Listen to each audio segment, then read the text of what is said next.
आक्षेप जो है सिर्फ इसलिए है कि भैया संविधान का उल्लंघन हुआ। आप धर्म, ये क्योंकि भारत का संविधान धर्मनिरपेक्ष है। अगर आपको तभी कर पाएंगे आप कि संसद में पहले कानून लागू होगा कि भाई भारत में भी किसी धर्म को संसद करेगी। कानून बनाने का काम कोर्ट का नहीं है, कोर्ट का काम इम्प्लीमेंटेशन का है। तो यहाँ नए नए कानून कोर्ट बना रही है।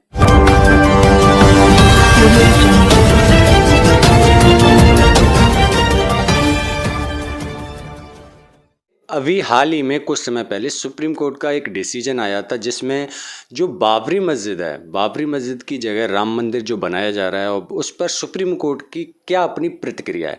सुप्रीम कोर्ट ने जो डिसीजन दिया, 400 करोड़ राम मंदिर के ट्रस्ट में दिए जाएंगे और 5 एकड़ जमीन बाबरी मस्जिद के लिए दी जाएगी। जब हमारा देश धर्म निरपेक्ष है, अब सुप्रीम कोर्ट जहाँ संविधान की रक्षा करता है वहीं देखने को मिलता है कि सुप्रीम कोर्ट दो तरफा फैसले दे रहा है। महाराष्ट्र के कुछ संगठन हैं, वहाँ से लोगों ने दायर किया, उसी पर हम बात करेंगे कि इसमें क्या कुछ खास रहा जो आपने पुनर्विचार आज का दायर की। क्या कहना चाहेंगे इस मामले पर? भारत का जो संविधान है, सबसे पहली बात कि वो संविधान के आधार पर इस देश की सारी संस्थाएं चलती है। संविधान के डायरेक्शन है। न्यायपालिका भी एक पगारधारी संस्था है जिसको जो है संविधान के डायरेक्शन के अंतर्गत चलना है। तो मेरा ऐसा मानना है कि कोई भी कोर्ट रहने दो, चाहे नीचे से ऊपर तक कोई भी कोर्ट हो, उनका काम जो है, ये जो कानून है, चाहे ग्राम पंचायत, एक गांव की ग्राम पंचायत ही क्यों ना हो, गांव से लेकर दिल्ली तक की जो संसद है यानी जनप्रतिनिधि है, उनका काम है कानून बनाना। और चाहे नीचे से कोर्ट, नीचे का कोर्ट हो या ऊपर का कोर्ट हो, उनका काम है कि उन बनाए हुए कानून का इम्प्लीमेंट करना। तो सुप्रीम कोर्ट को भी ग्राम पंचायत के कानून के खिलाफ जाने का अधिकार नहीं है। तो ये तो संसद है, क्योंकि कोई भी फैसले जो है वो कोई भी सदन नहीं लेती, चाहे ग्राम पंचायत हो या संसद हो, क्योंकि उसमें अधिकारी होते हैं। जैसे ग्राम पंचायत में ग्राम सेवक होता है, वो सरकार का नुमाइंदा रहता है। वो वहाँ के जनप्रतिनिधियों को अक्सर ये गाइडलाइन देता है कि भैया आप ये फैसला ले सकते हैं या नहीं ले सकते। तो कोई भी सदन जब फैसला लेता है तो वो जो है वो मान्य होता है सारी देश की, मतलब न्यायपालिका के लिए या जो और लोगों के लिए। तो ऐसे में ये भारत जो धर्मनिरपेक्ष है, ये फैसला किसने किया? ये संसद ने किया। देश आज़ाद हुआ उसके बाद जो है वो देश की संसद ने ये फैसला किया कि भारत का जो क्या बोलते हैं, भारत जो है ये धर्मनिरपेक्ष राष्ट्र है। और धर्म जो है ये हमारे घर के अंदर का मामला है। हम जब तक घर के अंदर है, हम चाहे किसी के भी, कोई भी धर्म के हो सकते हैं, लेकिन हम जब घर के बाहर कदम रख देते तो हम भारतीय हो जाते हैं, हमको भारत का कानून लागू होता है। तो ये जो बाबरी मस्जिद का जो फैसला आया, सुप्रीम कोर्ट का या राम मंदिर का फैसला आया, ये कोर्ट ने क्या फैसला दिया इसके हम खिलाफ नहीं है। अगर वो 100% भी राम मंदिर को दे देते या मुस्लिम को दे देते तो वो उस पर हमारा आक्षेप नहीं है। आक्षेप सिर्फ इस बात के लिए है कि जो 400 करोड़ रुपए सरकार को आदेश दिया सुप्रीम कोर्ट ने, माननीय सुप्रीम कोर्ट ने, कि भई आप मंदिर निर्माण ट्रस्ट को 400 करोड़ दीजिए या 5 एकड़ जमीन बाबरी मस्जिद ट्रस्ट को दीजिए। तो इस फैसले की जो हम खिलाफत कर रहे हैं, ये जो फैसला है ये असंवैधानिक है। ये किसी भी कोर्ट को ये जो है ये फैसला देने का राइट नहीं, क्योंकि संविधान धर्मनिरपेक्ष है। आज आपने 400 करोड़ उनको या 5 एकड़ जमीन मुस्लिम को दे दिया, तो कल कोई भी, इतने सारे धर्म है हमारे देश में, सभी धर्म के लोग जाएंगे और बोलेंगे हमारे भी धर्म को दो। तो इससे गलत परंपरा शुरू हो जाएगी। और क्योंकि उसका उदाहरण देंगे लोग कि भैया हमको हमें भी दीजिए। तो ऐसे तो हमारे संवैधानिक पद पर प्रधानमंत्री बैठे, मोदी जी वहाँ जाके अपना वो वहाँ का उद्घाटन करते हैं, तो फिर उसमें वही देखा जा रहा है ना। देखो, मेरा जो मुद्दा है, बातें तो बहुत सी इलीगल तरीके से इस देश में हो रही है, लेकिन मेरा फोकस सिर्फ इस बात के लिए है, किसी धर्म के खिलाफ नहीं है, किसी धर्म के फेवर में नहीं है।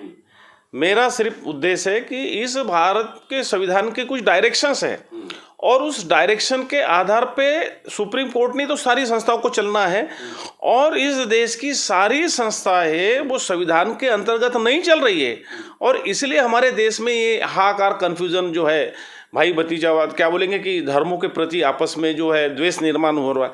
तो वो संविधान, फिर जब इस टाइप की बातें आ रही तो लोग संविधान पे नाम लेते कि भैया संविधान की वजह से हो रहा है, जबकि मेरा ऐसा मानना है कि भारत में जो सरकारें चल रही है, जो संस्थाएं चल रही है, वो संविधान आधारित चल ही नहीं रही है।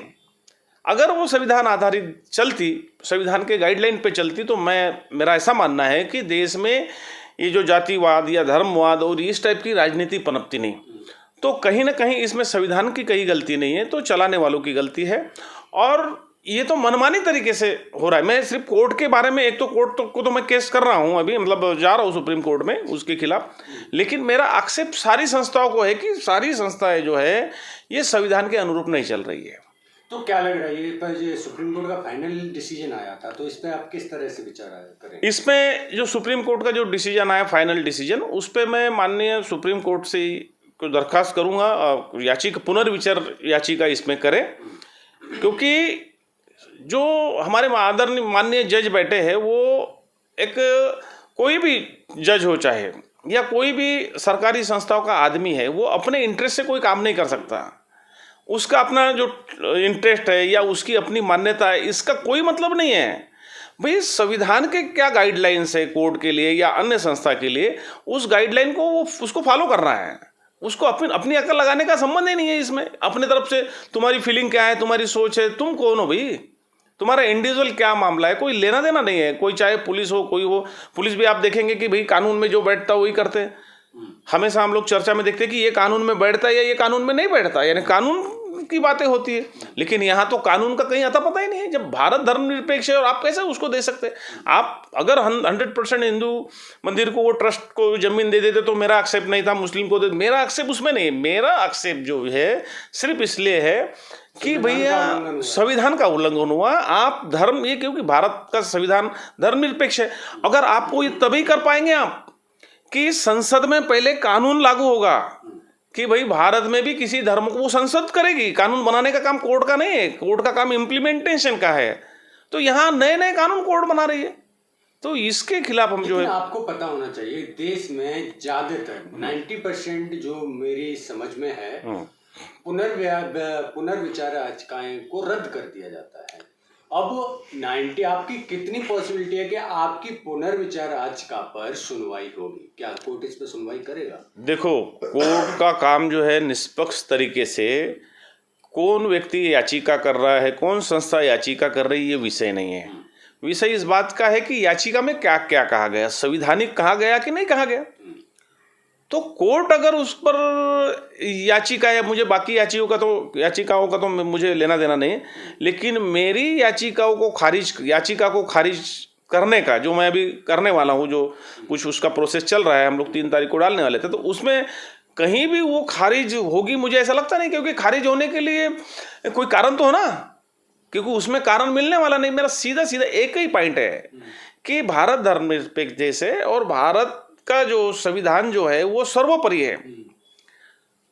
हम जो है बीजेपी तो धर्मनिरपेक्ष मानती नहीं है ना, इसलिए तो हिंदू राष्ट्र मानती है। नहीं, मेरा बीजेपी से भी कोई लेना देना नहीं है, और ना मेरा किसी पार्टी से लेना देना है। मेरा इस बात से लेना है कि भारत देश में जो इस मिसमैनेजमेंट हो रहा है, भाईचारा खत्म होता है, ये सब सारी चीजें होती है, धर्म आधारित लड़ाइयाँ होती है, जाति आधारित लड़ाइयाँ होती है, तो इसी वजह से होती है कि भारत का जो संविधान को जो है इम्प्लीमेंटेशन नहीं किया जाता, और फिर गलत होता है तो फिर संविधान का नाम लिया जाता है, संविधान को बदनाम किया जाता है। तो ये संविधान को जो है, ये जो है संविधान के मामले में शंका उत्पन्न होती है, तो वो उन शंका उत्पन्न करने वाले व्यक्तियों की गलती नहीं है, तो उन संस्थाओं की गलती है कि जो संविधान के डायरेक्शन पे या उनके अनुरूप वो काम नहीं करते। तो इसलिए मेरा इस परंपराओं को ख़त्म करने के लिए, न कि किसी का व्यक्ति या समर्थन मेरा नहीं है, मेरा इस जो गलत परंपराओं का, ताकि जिससे इस समाज में, देश में डिस्टेंस फैल रहा है, तो वो डिस्टेंस बड़ा जो है ख़त्म हो, और एक मानवतावादी, क्योंकि भारत का संविधान तो हर व्यक्ति को बराबर मानता है, चाहे वो राजा हो या रंक हो, उसको तो बराबर का राइट है, उसको एक वोट का ही अधिकार है किसी के साथ। तो फिर ये संस्थाएं, जब भारत का संविधान हर आदमी को बराबर का हक देता है, तो ये तो ये संस्थाएं इनका क्या मतलब है कि भैया ये इस टाइप का क्रिटिसाइज या किस टाइप का जो वातावरण जो देश में निर्माण कर रहा है, तो इनकी गलतियों से, ये संविधान का कहीं मामला नहीं है इसमें। तो आप याचिका के माध्यम से, पुनर्विचार याचिका के माध्यम से आप साबित क्या करना चाहेंगे, देश की जनता को क्या बताना चाहेंगे? मैं ये साबित करना चाहता हूँ, इस देश की जनता को बताना चाहता हूँ कि जो भारत के संविधान के मामले में कन्फ्यूज़न है, वो कन्फ्यूज़न इससे दूर होगा।